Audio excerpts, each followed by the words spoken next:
Hello दोस्तों, स्वागत है आप सभी का संविदाई यूट्यूब चैनल पर। दोस्तों, आप सभी लोग जानते हैं कि लगातार हमारी एथिक्स की क्लास चल रही है और एथिक्स के ही क्लास के अंतर्गत कल हमने आपको बताया था कि ह्यूमन एक्शन किस तरीके से होते हैं। ह्यूमन एक्शन में आप देखेंगे कि क्या कौन से एक्शन नैतिक हैं, कौन से नैतिक हैं और कौन से निर्नैतिक हैं, और किस आधार पर नैतिकता और अनैतिकता का जो है कौन से प्रतिमान है, कौन से आप देखेंगे कसौटी कौन सी है जिनके आधार पर किसी भी कृत्य को हम नैतिक या अनैतिक घोषित करेंगे या कहेंगे। ठीक है, तो आज हम लोग देखने की कोशिश करेंगे कि भाई हमारे सामने जो दो विचारधारा है, कल हमने आपको बताया था कि व्यक्ति का जो कृत्य है वो नैतिक है या अनैतिक है। इसके बारे में तो हमने आपको मानदंड बता रखा है कि किस मानदंड के आधार पर जो है आप डिसाइड करेंगे कि किसी व्यक्ति द्वारा किया गया कृत्य नैतिक है अनैतिक है। लेकिन आज हम लोग जो जिसके बारे में चर्चा करेंगे, दो विचारधारा इसके बारे में कि किसी व्यक्ति का, कभी आपसे ऐसे भी क्वेश्चन पूछा जाए कि किसी व्यक्ति की कृत्य नैतिक है या अनैतिक है, उसके बारे में कौन सी विचारधारा जो है वो डिसाइड करती है, तो आप क्या बताएंगे? किसी व्यक्ति के कृत्य नैतिक या अनैतिक।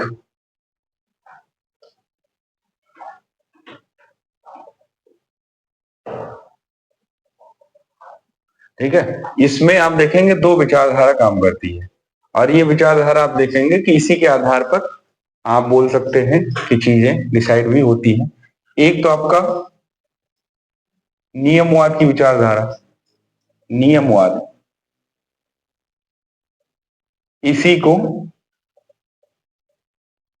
डीओंटोलॉजी भी बोलते हैं। इसी को क्या बोलते हैं? डीओंटोलॉजी भी बोलते हैं, या इसी को बोलते हैं परिणाम निरपेक्षवाद। ठीक है, तो ये चीज हमें ध्यान में रखना है। दूसरा, नियम सापेक्षवाद।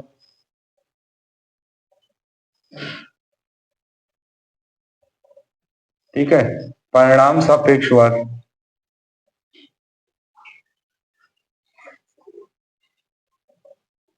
और इसी को बोलते हैं टेलियोलॉजी। अब देखिए, यहां पर अगर पूछा जाए कि भाई जो नियमवाद वाले लोग हैं, जिनको इंग्लिश में कहते हैं कि डीओंटोलॉजी वाले जो लोग हैं, ये दो नियम इस वजह से बता रहा हूं ताकि आप जो मैंने मानदंड बताए हैं वो तो आपको ध्यान में रहे ही। कभी आपसे कोई पूछ ले कि इसमें विचारधारा कौन सी काम करती है, तो ये भी आप बता पाए।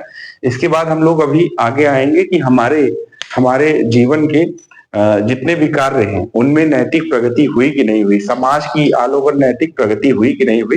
प्राचीन भारत के ही संदर्भ में हम लोग लेंगे, प्राचीन भारत से लेकर के अभी तक आधुनिक भारत तक, आधुनिक भारत के काल तक जो है नैतिक जो हमारी व्यवस्था है उसमें एक प्रकार से प्रोग्रेस हुआ कि नहीं हुआ, तो प्रोग्रेस के भी बारे में बात करेंगे। तो यहाँ पर देखिए, नियमवाद के लोग जो है वो कट्टर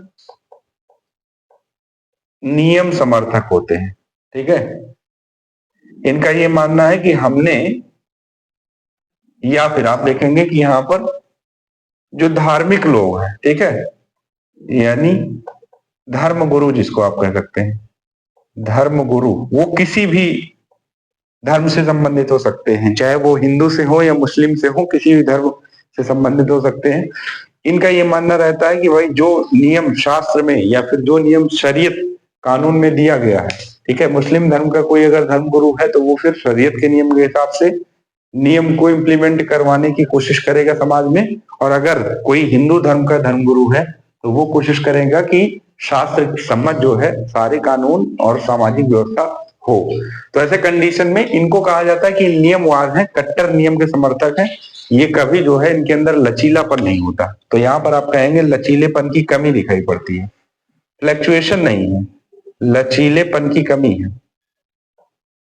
लचीलेपन की कमी, कठोरता पर बहुत बल रहता है। ठीक है, अब यहाँ पर देखिए, यहाँ पर कभी आपसे पूछा जाए कि किसी व्यक्ति के जो कृत्य है वो नैतिक है या अनैतिक है, उससे पहले की जो विचारधारा है, हमने आपको पहले ही कल बता रखा था कि भाई 6-7 नियम हैं जिनके आधार पर आप किसी व्यक्ति के कृत्य को नैतिक या अनैतिक मानेंगे। पहला हमने आपको बताया था कि व्यक्ति जो कृत्य करता है, ठीक है, वो कृत्य जो है, उस कृत्य को करने के पीछे परिस्थितियां क्या थी, ये हमने आपको बता रखा था।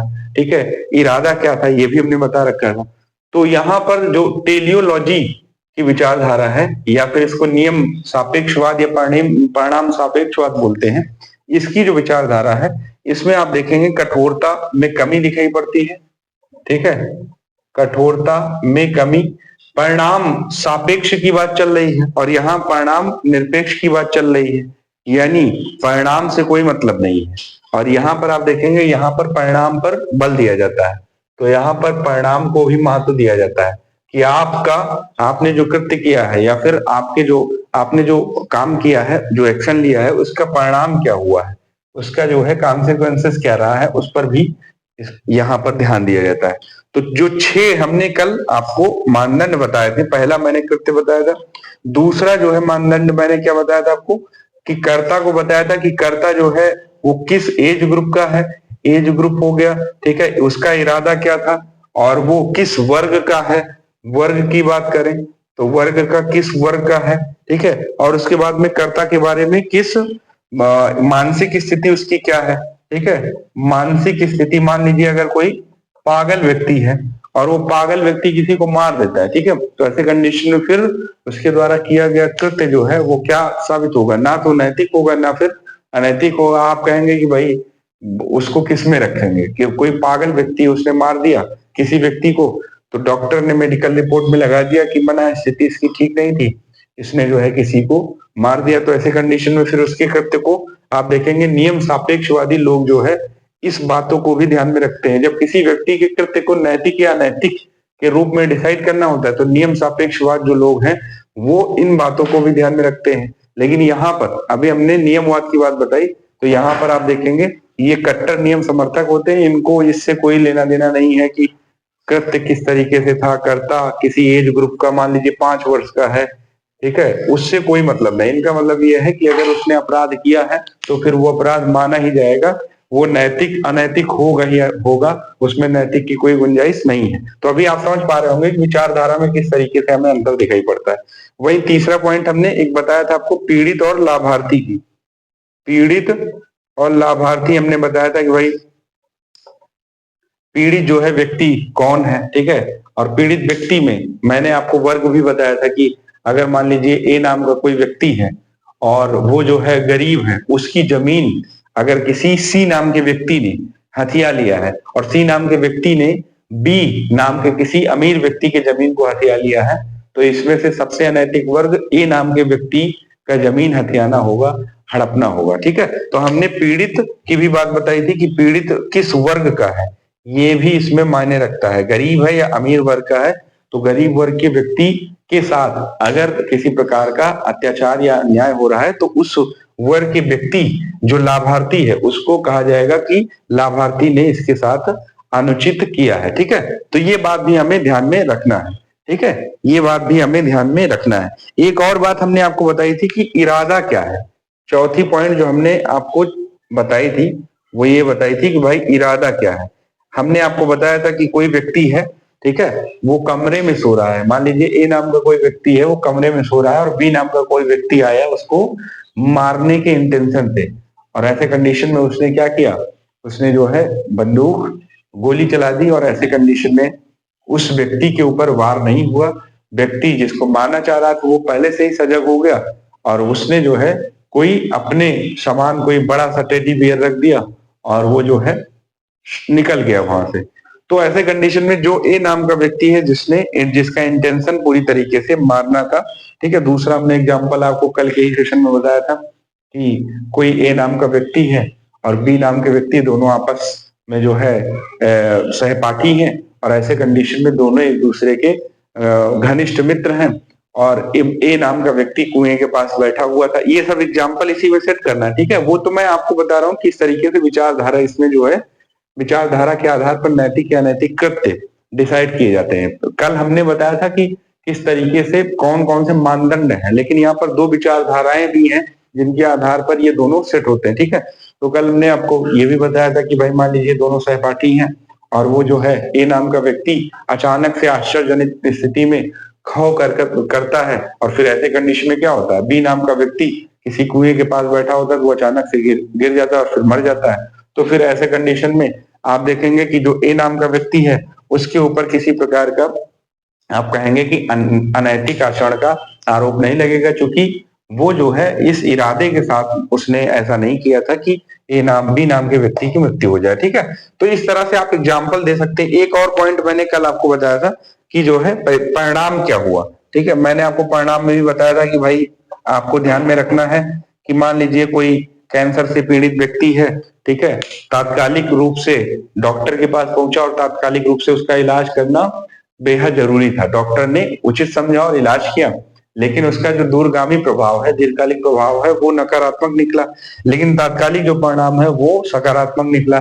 तो यहाँ पर परिस्थितियां और प्रयोजन दोनों को ज्यादा महत्व दिया जाएगा अपेक्षाकृत परिणाम के। तो यहाँ पर वही चीज है कि भाई परिणाम जो है वो उस पर भी यहाँ पर ध्यान दिया जाता है। तो अभी कभी आपसे पूछा जाए कि टेलियोलॉजी और डीओंटोलॉजी में क्या अंतर है, तो आप बताएंगे डीओंटोलॉजी वाले लोग हमेशा कट्टर नियम समर्थक होते हैं।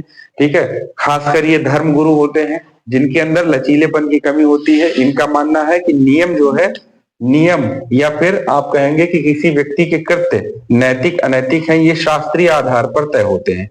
ये शास्त्रीय आधार पर तय होते हैं, शास्त्रीय आधार पर, या फिर जो धार्मिक ग्रंथ हैं। यहां पर आप एक बात और लिखें, जो धार्मिक ग्रंथ हैं, धार्मिक ग्रंथ हैं, उनके आधार पर तय होंगे कि किसी व्यक्ति के कृत्य नैतिक है या अनैतिक है।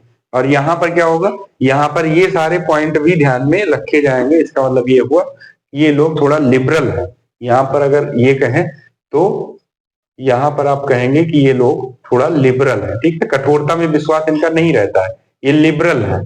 ठीक है, लिबरल है, कठोरता की कमी दिखाई पड़ती है, कठोरता की कमी। तो ये बातें आपको विशेष तौर पर ध्यान में रखना है। तो कल जब मैंने जो चर्चा आपको आपके समक्ष कर रखी थी उसमें ये सारे पॉइंट आपको बता रखे थे, लेकिन यहाँ पर दो विचारधाराएं काम करती हैं। जब कभी मैं आपसे पूछूंगा अभी क्वेश्चन करवाते समय, तो आपको ही बताना है कि भाई दो विचारधाराएं कौन कौन सी। एक तो नियमवाद की है जिसको डीओंटोलॉजी बोलते हैं, और एक है टेलियोलॉजी जिनमें जो है एक प्रकार से लिबरल जो है विचारधारा में दिखाई पड़ती है। ठीक है, तो ऐसा भी आपसे पूछा जा सकता है। अच्छा, और कुछ पॉइंट की अगर हम लोग चर्चा करें तो यहाँ पर हमें कुछ पॉइंट और दिखाई पड़ते हैं। चलिए आगे भी कुछ पॉइंट को देख लेते हैं, क्या पॉइंट है जिन्हें हमें समझना चाहिए। ठीक है,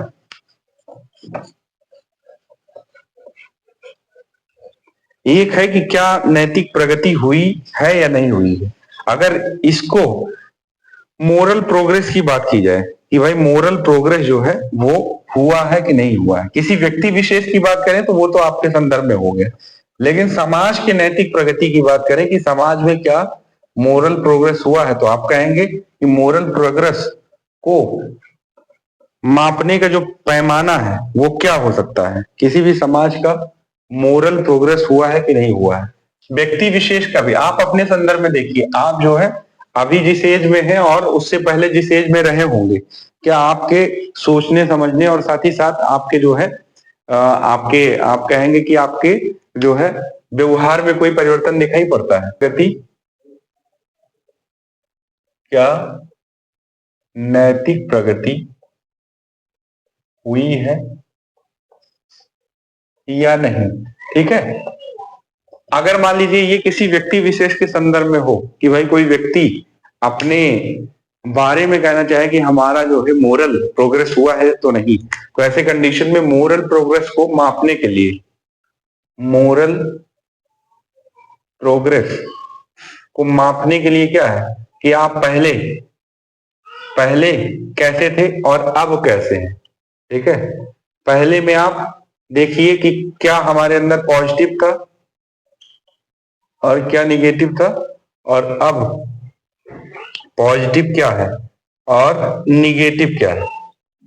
यही पैमाना सेम आप देखेंगे समाज के संदर्भ में भी लिया जाता है। तो कभी आपसे क्वेश्चन पूछ ले कि भाई ये बताइए कि समाज में नैतिक प्रगति का पैमाना क्या है और किस तरीके से समाज नैतिक प्रगति की ओर बढ़ा है। तो अगर ऐसे क्वेश्चन आ जाए, क्योंकि ऐसे क्वेश्चन पूछे जाने की संभावना रहती है, जिस तरीके से आप देखेंगे समाज और साथ ही साथ व्यक्ति कि नैतिकता का पतन हो रहा है समय के साथ। हालांकि सुधार होना चाहिए, लेकिन भारत जैसे देश में आप देखेंगे जनसंख्या अधिक होने की वजह से संसाधनों की थोड़ा कमी भी दिखाई पड़ती है।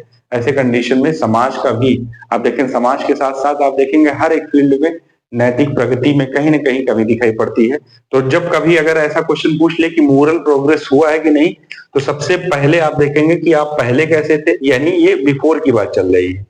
अभी तो आप अभी वर्तमान की ये बात चल रही है, ठीक है, और ये आपकी बात चल रही है इतिहास की, यानी आप जो है आप अतीत में कैसे थे, ठीक है। तो अतीत में आपको बताना है कि भाई आपके अंदर पॉजिटिव क्या था, निगेटिव क्या था, और पॉजिटिव में कितना परसेंट आपके अंदर परसेंटेज आपको बताना है, ठीक है, कितना प्रतिशत आपके अंदर जो है पॉजिटिव था, कितना प्रतिशत आपके अंदर निगेटिव था, और वर्तमान में अभी आपको बताना है कितना कितना प्रतिशत पॉजिटिव है और कितना प्रतिशत निगेटिव है। तो यही चीज आप समाज में रखेंगे। अब यहाँ पर समाज में अगर पूछा जाए कि समाज में क्या नैतिक प्रगति हुई है, तो यहाँ पर आगे पॉइंट डाल देंगे। तो मैंने आपको व्यक्ति विशेष के बारे में बताया। तो मोरल प्रोग्रेस कभी भी अगर किसी भी समाज की देखनी हो, तो आप समाज के कुछ बातों को याद रखेंगे तो आपको पता चल जाएगा कि समाज में समाज में समाज में क्या नैतिक प्रगति हुई है या नहीं, ठीक है। तो ये बात अगर आपको बतानी है तो आप पहले समाज के बारे में देखेंगे कि भाई भारतीय समाज की बात चल रही है, यहाँ पर भारतीय समाज की बात चल रही है। तो आप बताइए कि भाई भारतीय समाज में अतीत में क्या था, भारतीय समाज में, ठीक है, पहले क्या था। थोड़ा जल्दी इसको आगे बढ़ाते हैं क्योंकि अभी ये चैप्टर भी आपको खत्म करना है।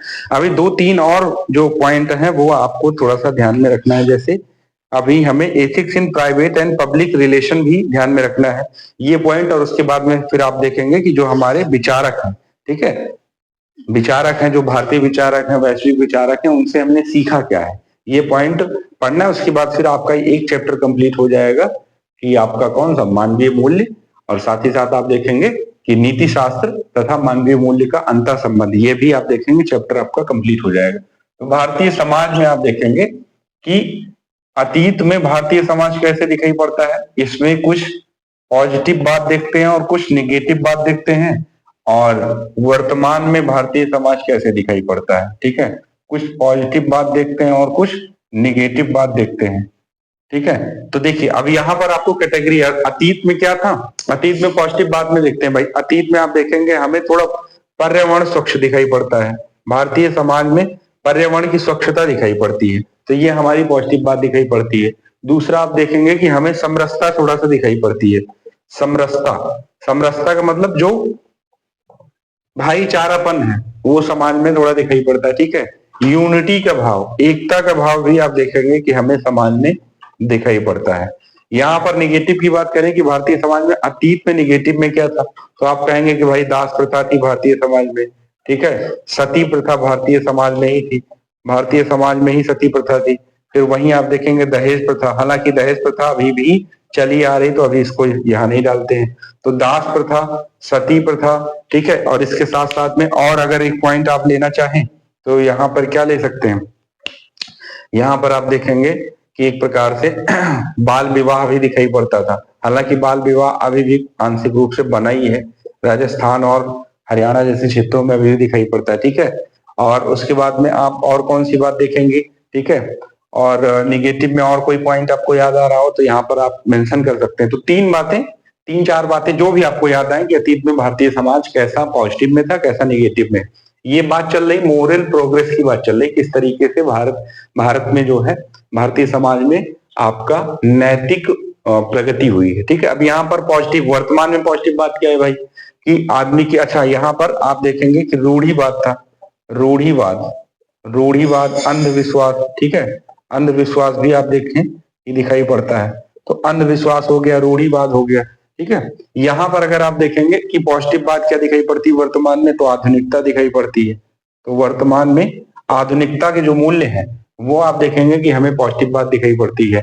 फिर दूसरी बात यहाँ पर राजतंत्र दिखाई पड़ता है, और यहाँ पर आप देखेंगे, यहाँ पर देखेंगे कि यहाँ पर लोकतंत्र दिखाई पड़ता है, ठीक है, लोकतंत्र भारतीय समाज में स्थापित होता हुआ दिखाई पड़ता है, ठीक है। उसके बाद में आप क्या देखेंगे भारतीय समाज में यहाँ पर और क्या देखेंगे आप कि एक प्रकार से आधुनिकीकरण तो हुआ ही है, लोकतंत्र हुआ है, और क्या भारतीय समाज में प्रगति हुई है। तो आप देखेंगे शिक्षा के स्तर में प्रगति हुई है। पहले शिक्षा का स्तर कम था, महिलाओं की स्थिति भी आप देखेंगे कि पहले की अपेक्षा सुधरी है। तो महिलाओं की स्थिति हो गया, ठीक है, महिलाओं की स्थिति में सुधार दिखाई पड़ता है। और आप देखेंगे वंचित वर्गों को समाज की मुख्य धारा में, वंचित वर्गों को समाज की मुख्य धारा में लाने की कोशिश भी आप देखेंगे कि हमें दिखाई पड़ता है, समाज की मुख्य धारा। अब ये थोड़ा सा यहाँ पर टेढ़ा मेढ़ा हो जा रहा है, आप सही लिख लीजिएगा, ठीक है। समाज की मुख्य धारा में लाने का प्रयास, लाने का प्रयास, ये आप देखेंगे कि हमें कुछ पॉजिटिव बातें दिखाई पड़ती। वहीं अगर निगेटिव बात की करें बात, तो हमें निगेटिव बात में क्या दिखाई पड़ती है? एक तो एकता की कमी, आप यहाँ पर एकता अधिक दिखाई पड़ती है, यहाँ पर एकता की अब कमी हो रही है, ठीक है। दूसरा, पर्यावरण भी आपका जो है, पर्यावरण में डिग्रेडेशन हो रहा है, पर्यावरण जो है, पर्यावरण में क्षति हो रही है, ठीक है। पहले आप देखेंगे कि वायु भी जो है स्वच्छ हुआ करती थी, वायु के साथ साथ जल भी स्वच्छ हुआ करता था।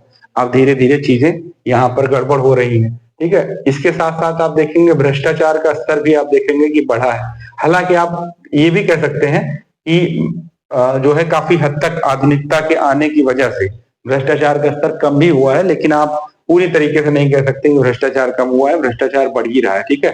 और एक प्रकार से वयमनस्यता बढ़ रही है, वयमनस्यता, ठीक है, बढ़ रही है। सहिष्णुता का भाव कम हो रहा है, सहिष्णुता का भाव, सहिष्णुता कम हो रहा है लोगों के अंदर। तो इस तरीके जितने भी पॉइंट आपके अंदर से निकल के आ पाए उतने पॉइंट आप कह सकते हैं कि हमें दिखाई पड़ता है। धार्मिक उन्माद भी बढ़ रहा है। अभी आप देखेंगे जिस तरीके से भारत में, ये भारतीय संदर्भ में बात चल रही, धार्मिक उन्माद बढ़ रहा है भारत में। आप देखेंगे जिस तरीके से हमें धार्मिक उन्माद की स्थिति दिखाई पड़ती है, वो किसी अन्य देश में नहीं दिखाई पड़ती। तो जब कभी आप मोरल प्रोग्रेस से सवाल आए कि भारतीय समाज में क्या नैतिक प्रगति हुई है नहीं, विश्लेषण करके समझाएं 125 शब्दों में, तो आप क्या बताएंगे कि भारतीय समाज अतीत में पॉजिटिव पॉइंट लिखेंगे, फिर अतीत में निगेटिव पॉइंट लिखेंगे, फिर वर्तमान में positive point, negative point, conclusion में आप दे देंगे कि हालांकि आप बताएंगे कि हालांकि अतीत में कुछ मूल्य ऐसे दिखाई पड़ते हैं जहां पर भारतीय समाज प्रखर रूप से एक सर्वधर्म संभाव का समाज दिखाई पड़ता है, लेकिन साथ ही साथ कुछ रूढ़िगत जो है नकारात्मक मूल्य भी शामिल थे, जिनकी वजह से प्राचीन भारतीय समाज जो है प्रगतिशील ना दिखाई, इतना नहीं दिखाई पड़ता है। वहीं आधुनिक भारतीय समाज में आधुनिक मूल्यों का समावेश तो हुआ है, लेकिन कुछ मूल्यों के स्तर पर आधुनिक भारतीय समाज भी जो है आप देखेंगे कि गैर प्रगतिशील दिखाई पड़ता है, जिसमें कुछ कौन से मूल्य हैं, कुछ मूल्य आप बताएं कि आप एक प्रकार से एकता की कमी, धार्मिक उन्माद जिस तरीके से बढ़ रहा है, भ्रष्टाचार, ये सब आप शामिल करके आप बताएं कि भारतीय समाज को एक प्रकार से सहिष्णु समाज, और साथ ही साथ आप देखेंगे कि आधुनिक मूल्यों से जो है युक्त होना चाहिए। तो ऐसे कुछ करके आप पॉइंट यहाँ पर दे सकते हैं। जब अभी प्रैक्टिस करवाएंगे क्वेश्चन की, तो उसमें भी कुछ आपको बताएंगे कि निष्कर्ष कैसे लिखना है, ठीक है। तो इस तरीके के पॉइंट आप देखेंगे कि आप डालेंगे तो आपके अच्छे नंबर आएंगे। अब देखिए नैतिक प्रगति आपने देख लिया, अब यहाँ पर आपको कुछ और बातें ध्यान में रखना है, कुछ और बातें ध्यान में रखना है भाई कि कुछ और बातें कैसे ध्यान में रखना है, कुछ और बातें में ethics in private life and public life, ये पॉइंट हम लोग आज देख लेते हैं। फिर उसके बाद में कल जो आपका बचेगा टॉपिक, उसमें कल परसों 2 दिन के क्लास में आपके जो विचारक हैं, प्रमुख विचारक, जैसे गांधी जी हैं, भारतीय विचारकों में गांधी जी हैं, नेहरू जी हैं, ठीक है, इनका हम लोग थोड़ा सा देख लेंगे। प्राचीन में बुद्ध जी हैं, ठीक है, और फिर आपके महावीर स्वामी हैं। तो जो प्राचीन आपके विचारक, भारतीय विचारक दिखाई पड़ते हैं या फिर चिंतक दिखाई पड़ते हैं, उनको थोड़ा सा देख लेंगे। तो आज हम लोग अभी देखेंगे इसमें कि भाई आपका, आज हम लोग क्या देखेंगे कि ethics in private and public life, नैतिकता जो है आपका निजी और निजी के साथ साथ में ethics in private and public life. तो आप देखेंगे निजी और सार्वजनिक जीवन में नैतिकता क्या, किस तरीके से होता है, ये भी हम लोग समझने की कोशिश करेंगे। निजी एवं सार्वजनिक जीवन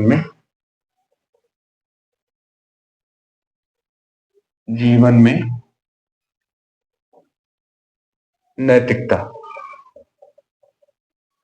ये नीति शास्त्र भी आप लिख सकते हैं, नीति शास्त्र। नीति शास्त्र के जो मानक है वो नैतिकता के ही अंतर्गत आएंगे, ठीक है। तो निजी एवं सार्वजनिक जीवन में नैतिकता किस तरीके से होता है और क्या होता है, किस तरीके से डिसाइड होता है, इसको थोड़ा सा समझने की कोशिश करेंगे। तो यहाँ पर पहले लिखते हैं प्राइवेट लाइफ, ठीक है। निजी जीवन, निजी जीवन, इसमें नैतिकता का पैमाना क्या रहता है, किस तरीके से। और यहाँ पर पब्लिक लाइफ, पब्लिक लाइफ जैसे मान लीजिए आप ऑफिसर हैं, ठीक है, और आप जो है आपके कुछ प्राइवेट पार्टनर भी होंगे, ठीक है, जैसे आपकी पत्नी है, आपके जो बेस्ट फ्रेंड हैं, ये सब आपके प्राइवेट लाइफ के जो है सहयोगी हो गए, ठीक है। और उसी तरीके से आप देखेंगे आप बाहर जा रहे हैं तो आप विधायक जी से मिल रहे हैं, ठीक है, आप सांसद जी से मिल रहे हैं, या फिर आप अन्य मंत्री से मिल रहे हैं, तो आप आपका या फिर आप जनता के साथ किस तरीके से इंटरेक्शन कर रहे हैं, अंतर क्रिया कर रहे हैं, और उसमें जो एथिक्स दिखाई पड़ता है वो आपके पब्लिक लाइफ का हुआ। तो प्राइवेट लाइफ और पब्लिक लाइफ में आपका आपकी एथिक्स क्या है, आपकी नैतिकता क्या है, इसको हमें थोड़ा सा समझना है। तो यहाँ पर देखिए पब्लिक प्राइवेट लाइफ कौन सा होगा भाई, अगर आपको डिफिनेशन बताया जाए तो आप बताएंगे कि ऐसा रिश्ता, ऐसा रिश्ता जहां प्राइवेसी, प्राइवेसी क्या हो, प्राइवेसी कम हो, या आप कह सकते हैं कि ना के बराबर हो, ना के बराबर की स्थिति हो। भाई आप अपने पार्टनर के साथ, आप अपनी पत्नी के साथ रहते हैं तो उसमें प्राइवेसी लगभग शून्य होती है, ठीक है, आपकी सारी बातें वो जानती रहती हैं। आप अपने बेस्ट फ्रेंड के साथ होते हैं, आप अपने मम्मी पापा के साथ होते हैं, तो लगभग सारी बातें, तो वही मैंने कहा कि प्राइवेसी कम हो या फिर ना के बराबर स्थिति हो, तो ऐसे संबंधों को क्या बोलेंगे, ऐसे संबंधों को प्राइवेट लाइफ का संबंध बोलेंगे, ठीक है। वहीं आप देखेंगे कि यहाँ पर प्राइवेसी को बहुत मेंटेन किया जाता है। भाई कोई व्यक्ति है, मान लीजिए हम ही है, अभी हम बाहर जाएंगे चौराहे पर, तो हम जो है या सबसे उम्मीद करेंगे कि हमारी प्राइवेसी में कोई इंटर ना करे, हमारी प्राइवेसी बिल्कुल सुरक्षित रहे, ठीक है। तो प्रत्येक व्यक्ति की अपनी प्राइवेसी होती है पब्लिक लाइफ में, लेकिन प्राइवेट लाइफ में प्राइवेसी की कमी दिखाई पड़ती है। यहाँ पर आप कहेंगे कि प्राइवेसी डाउन होता हुआ दिखाई पड़ता है, ठीक है। तो ये तो आपको पता चल गया कि पब्लिक और प्राइवेट लाइफ होता क्या है।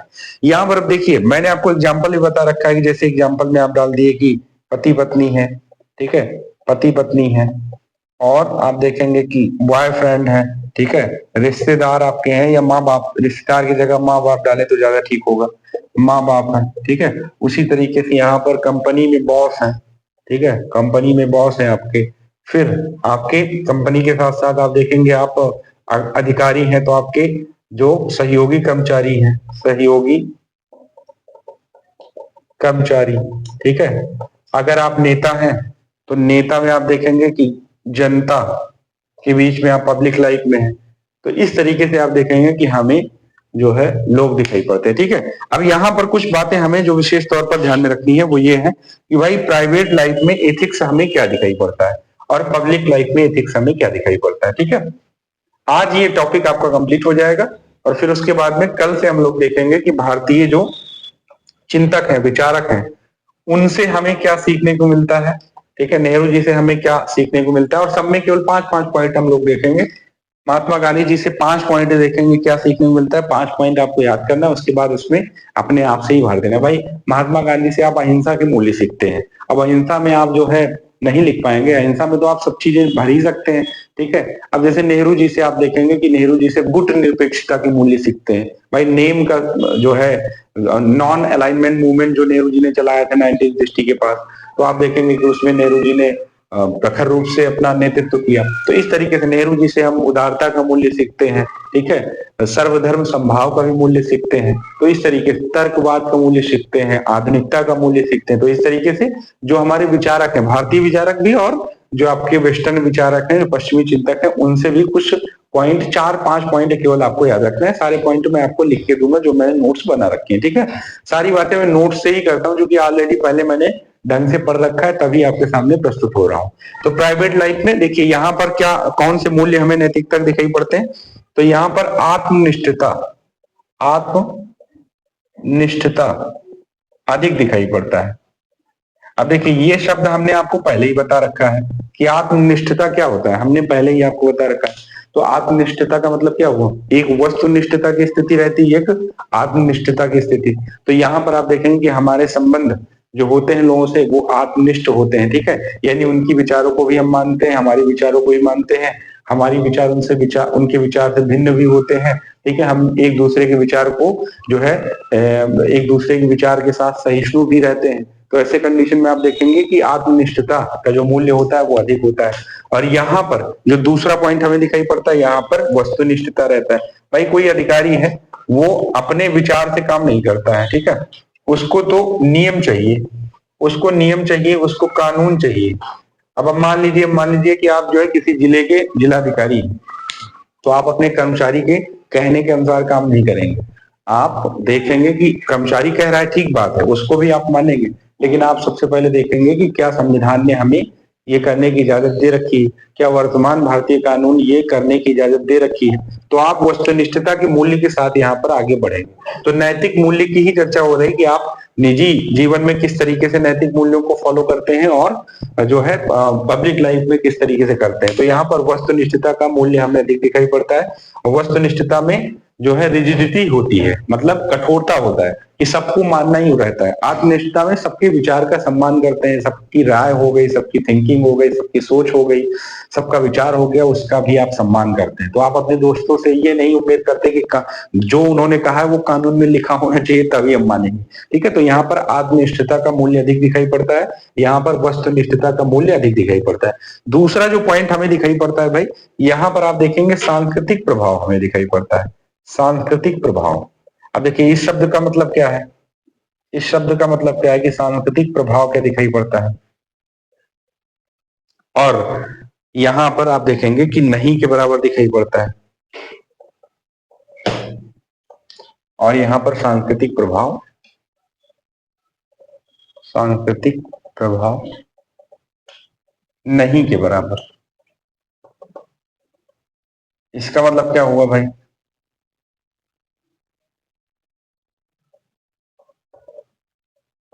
इसका मतलब ये हुआ कि आप कल्चरल एक्टिविटी से जुड़े होते हैं। ऐसा नहीं कि आप यहाँ से भी जो है कट जाते हैं पूरी तरीके से, लेकिन आप देखेंगे कि उतना प्रचलन लगभग ना के बराबर होता है। कैसे, सांस्कृतिक प्रभाव में आप देखेंगे परिवार का अपना एक कल्चर होता है, ठीक है, आप परिवार के कल्चर के अनुसार चलते हैं। आप परिवार में ऐसा नहीं कर सकते कि आप जिलाधिकारी हैं और परिवार में आते ही आप जिलाधिकारी जैसे रूल शासन चलाएं, तो आपकी पर्सनल लाइफ चौपट हो जाएगी, उसमें कहीं कोई संदेह है ही नहीं, ठीक है। तो कल्चरल प्रभाव कैसे दिखाई पड़ता है कि आप परिवार की संस्कृति को ध्यान में रखेंगे। माँ बाप आपके हैं तो आप माँ बाप का पैर छुएंगे या फिर उनसे सम्मान से बात करेंगे।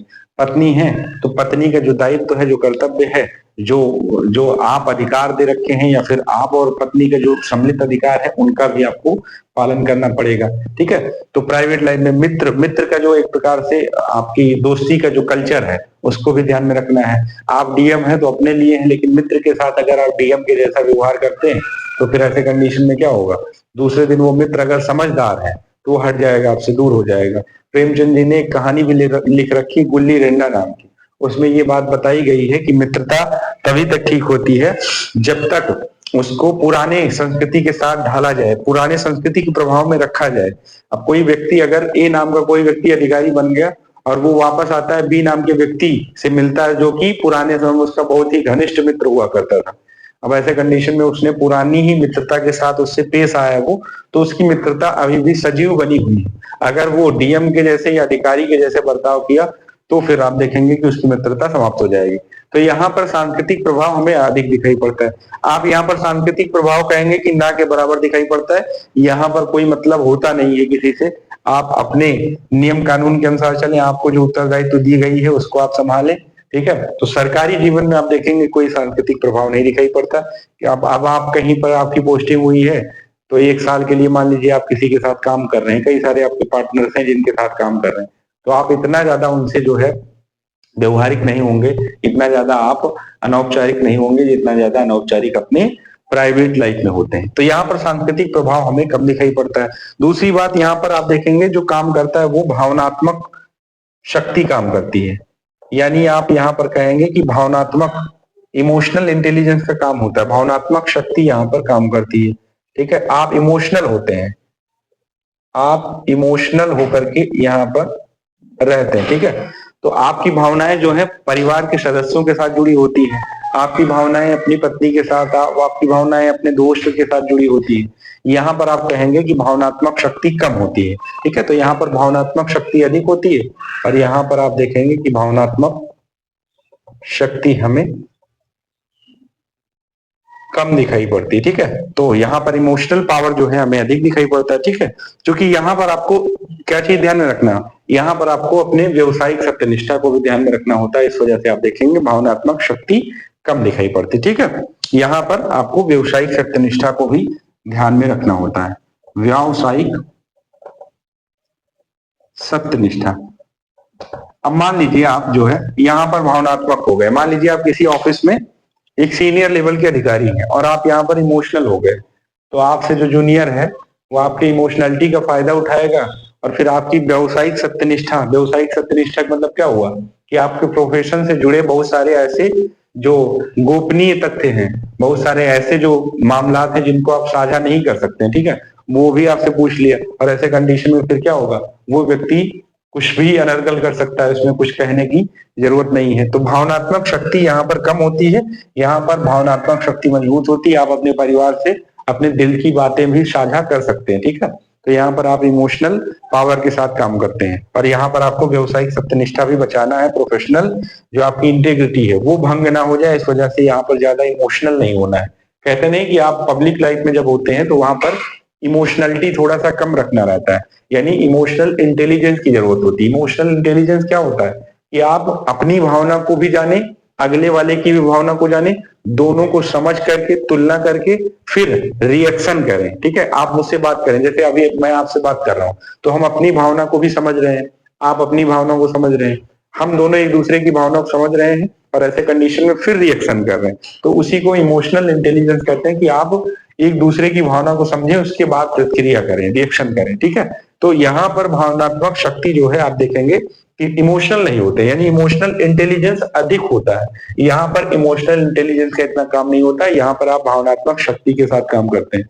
समझने योग्य बात है, यहाँ पर आप जो है बहुत सचेत नहीं होते हैं। आप कह सकते हैं कि यहाँ पर सचेत नहीं होते हैं। पब्लिक लाइफ, प्राइवेट लाइफ में आप सचेत कम रहते हैं। ठीक है, लेकिन यहाँ पर आप सचेत अधिक रहेंगे, यहाँ पर आप सचेत अधिक रहेंगे। तो ऐसे कंडीशन में आप देखेंगे 3-4 बातें जो हमें दिखाई पड़ती। एक और बात की बात करें तो यहाँ पर आप देखेंगे कि अनकंडीशनल कमिटमेंट का भी रोल होता है कि आप जो है यहाँ पर कमिटमेंट अगर किसी से कर रहे हैं तो अनकंडीशनल भी हो जाता है। अगर इस पॉइंट को यहाँ पर लिखना चाहें तो ये सारे मूल्य मुझे लग रहा है कि समझ में आ रहा होगा। ठीक है, ऐसा नहीं कि कोई ये तोप है जो आपके समझ में ना आए। ठीक है, एथिक्स भी एक सामान्य विषय है, आप इसको समझना इतना कठिन भी नहीं है। तो आप देखेंगे कि अनकंडीशनल